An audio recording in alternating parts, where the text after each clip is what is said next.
Listen up. You're about to enter a federal correctional facility. You will be held to the same expectations as the inmates. That means no talking, no chewing gum, no acting disrespectful, you understand me? All right, is that it? Let's go. I always say there are prison rules and there are prisoner rules. Don't make it bad. What? We'll make the bed.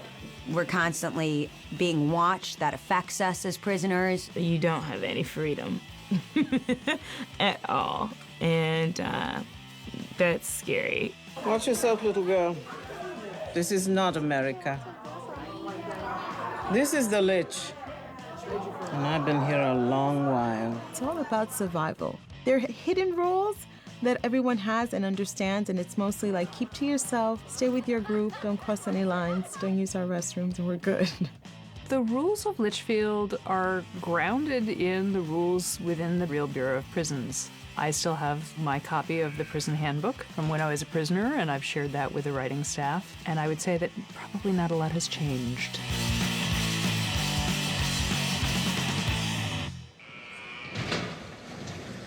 I think the rules of the prison is pretty simple. You sleep when they want you to, you eat when they want you to, you poop when they want you to. We don't leave lunch till lunch is over! You have to be counted for at least 3 times a day, I believe. The prison uniform is very strict. You have to have your ID at all times. Got it. I wasn't ready. Tough shit. Next! I think some of the most surprising rules, just little details that we don't normally think about as civilians, is this idea of count time. That light comes on, you need to be where you're supposed to be, and you don't move until it goes off. That's really a great way to understand like how restricted that movement is. All good?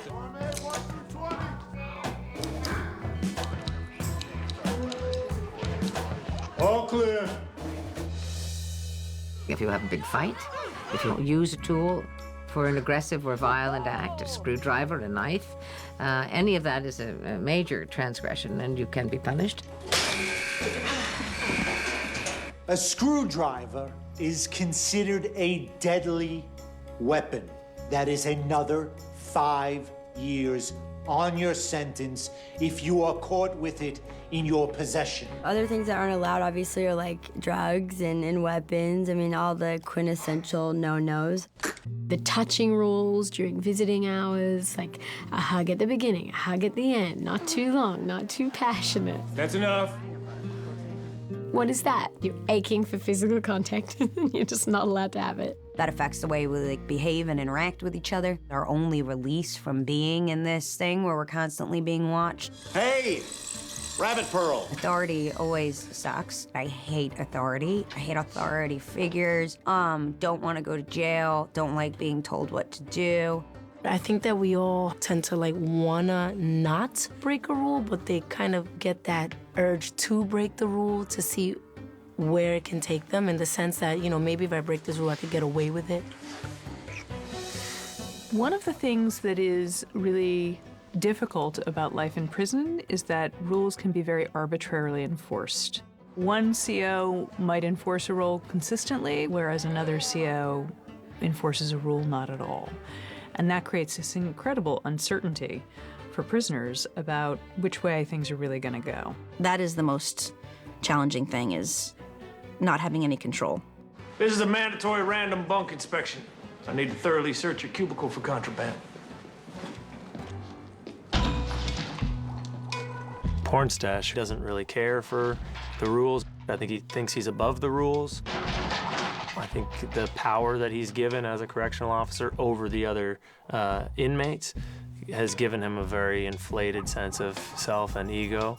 The other correctional officers, I think, have a much more delicate touch, and he doesn't really care to be as gentle. We're gonna have a swell time down the hill, Blondie. Trust me, it's gonna break you.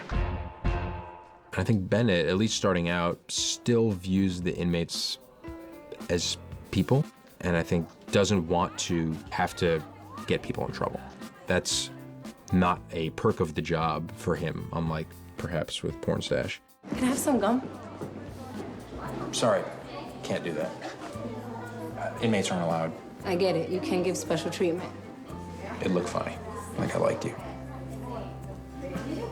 Don't you? Some of the guards are nicer than other guards.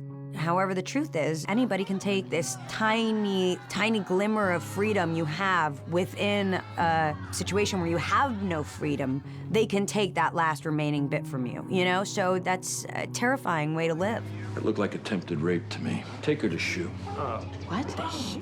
Sometimes the rules seem not to be fair, and you can feel like an animal in prison. There's a million rules in prison, a host of institutional rules which you have to follow, but there are also a host of informal rules, and you also have to be pretty careful about the informal rules because that can get you in a lot of trouble with other prisoners. What the fuck? Don't go into anyone's, bathroom. That's number one.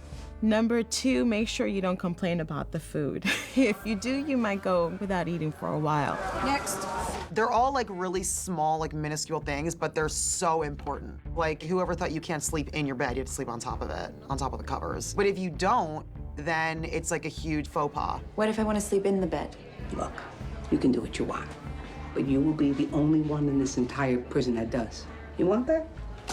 Be my guest. And you never walk into the shower barefoot. You always have something on your feet. You creative.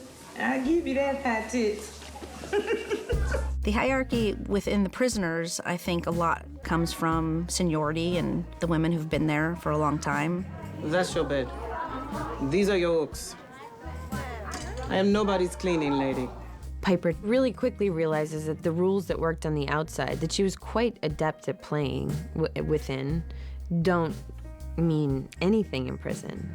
And in fact will get her fucked up in prison. So she has to adapt pretty quickly. I think that anyone new to that situation would probably feel somewhat similar, scared and also sort of angry, and particularly for coming from a privileged background like she does. And I think that really allows the audience to kind of empathize with her and kind of experience it from her point of view. Might not look like it, but there's rules in this place. The most important of which is, the second you're perceived as weak, you already are.